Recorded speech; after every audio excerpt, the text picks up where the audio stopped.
Tout ce que l'esprit peut concevoir et croire, il peut le réaliser. Ce sont les mots de Napoleon Hill, auteur du livre Plus malin que le diable. Napoleon Hill, c'est un écrivain américain que je ne connaissais pas avant de faire cette vidéo. Il est connu dans son milieu. Il écrit Réfléchissez et devenez riche, qui s'est vendu à plus de 100 millions d'exemplaires. Il est né en Virginie et apparemment quand il était petit, il était plutôt violent. Un jour, sa mère, elle lui aurait dit en gros, maintenant tu te la fermes, tu commences à écrire et tu transmets tes pensées. Étant adulte, il a monté plusieurs entreprises, certaines qui ont plutôt bien marché mais qu'il a décidé de quitter.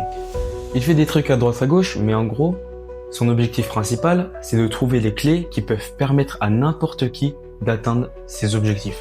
Il interroge donc des gens qui ont réussi dans leur domaine, mais on lui dit aussi d'interroger des gens qu'on considère comme des ratés. Des gens ayant échoué à accomplir ce qu'ils voulaient, pour qu'on puisse savoir leurs erreurs et que nous, on n'ait pas à les faire. Il a interrogé 25 000 personnes. Il fait aussi des conférences pour partager son savoir.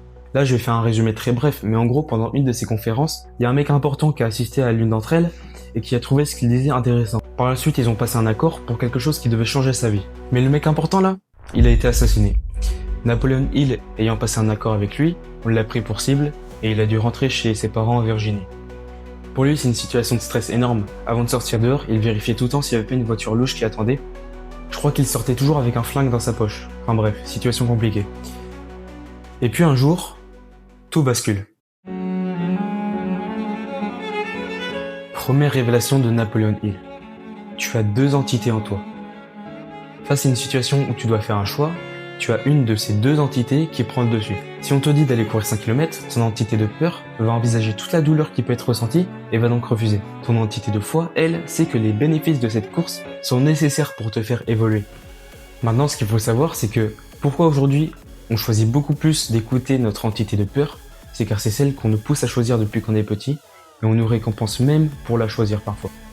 Le souci, c'est que si tu veux atteindre des objectifs, c'est ton entité de foi que tu dois écouter. Si t'es pas en paix avec toi-même aujourd'hui, c'est parce que t'écoutes majoritairement ton entité de peur. Ton entité de foi, une fois que tu l'écoutes, elle fait en sorte que t'ailles naturellement vers la direction que tu veux aller dans la vie. Napoleon Hill, 1 an après être resté chez ses parents, il était au fond du trou et ne savait pas comment s'en sortir. Quand tout d'un coup, il a décidé d'écouter son autre soi, qui lui a donné des instructions pour le mener vers sa propre réussite. En effet, alors que je m'asseyais en face du mémorial de Lincoln, me repassant en mémoire les circonstances qui m'avaient tant de fois élevé vers de plus hauts sommets, voici les mots de Napoleon Hill. Il est là, le cœur du livre. À ce moment précis, il aurait entretenu une conversation avec le diable. Elle est là l'origine des solutions qu'il révèle. C'est le diable en personne qui lui aurait révélé à travers leur discussion comment il contrôlait 98% de la population. On comprend donc à travers ces explications comment éviter les ruses qu'il emploie pour contrôler ces personnes qu'on va appeler les dériveurs. Le terme est utilisé pour parler des gens qui se laissent aller là où la vie les mène. Ce sont des personnes qui manquent d'enthousiasme, d'initiative, qui ne prennent pas trop de décisions compliquées et qui aiment bien profiter de leur vie. Attention, je dis pas que profiter c'est pas bien, mais ne faire que ça te mènera nulle part. Rentrons enfin dans le vif du sujet. Le diable utilise l'habitude pour faire dériver les gens. T'as sûrement déjà eu du mal pour créer une nouvelle habitude. Et bah sache que c'est pareil pour s'en défaire, c'est compliqué. Et encore plus quand on ne sait même pas ce qui nous fait dériver dans notre quotidien. Par exemple, il y a la luxure, la paresse, ou même l'école qui te font dériver sans que tu le saches. T'as sûrement des habitudes qui sont instaurées depuis seulement quelques années. Elles vont être beaucoup plus faciles à défaire que les habitudes que tes propres parents t'ont instaurées quand t'étais enfant. Imagine, c'est tes parents qui t'ont éduqué. Et le diable, on a dit qu'il contrôlait 98% de la population. Donc il y a une grande chance que tes parents en font partie. Du coup, sans le savoir ou sans le vouloir, quelque part, ils t'ont éduqué à dériver.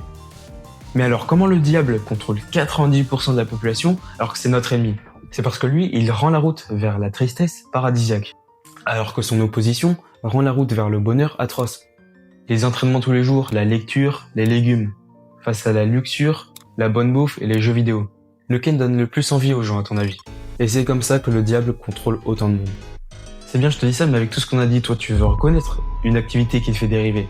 Le diable l'a dit lui-même, toutes les habitudes, à part celles menant vers la fin d'un objectif déterminé, mènent à la dérive. Quand tu commences à te rendre compte que ta vie elle te plaît pas et que tu veux la changer, bah ton entourage, qui s'est pas encore rendu compte qu'il est dérivé, ils vont te forcer à rester comme tu es. C'est une dinguerie quand tu le réalises. Tu te rends compte pourquoi il y a si peu de monde qui arrive à réaliser leurs objectifs. On est tous élevés à dériver, et quand quelqu'un essaye enfin d'en sortir, son entourage et sa famille lui incite de rester comme il est. Dans la discussion entre le diable et Napoleon Hill, le diable dira lui-même « J'encourage les personnes à dériver dans les milieux dépourvus d'harmonie ou de bien-être, que ce soit chez eux, au travail ou dans leurs relations personnelles et sociales. Je les y maintiens jusqu'à ce que l'habitude de dériver les emporte. »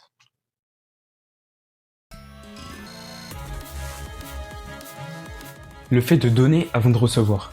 C'est un thème très simple à comprendre, mais que peu de gens ont réalisé dans leur vie. Quand tu vas à Bon Physique, tu sais comme moi que tu dois donner de ton temps et de la butte à la salle. Ok.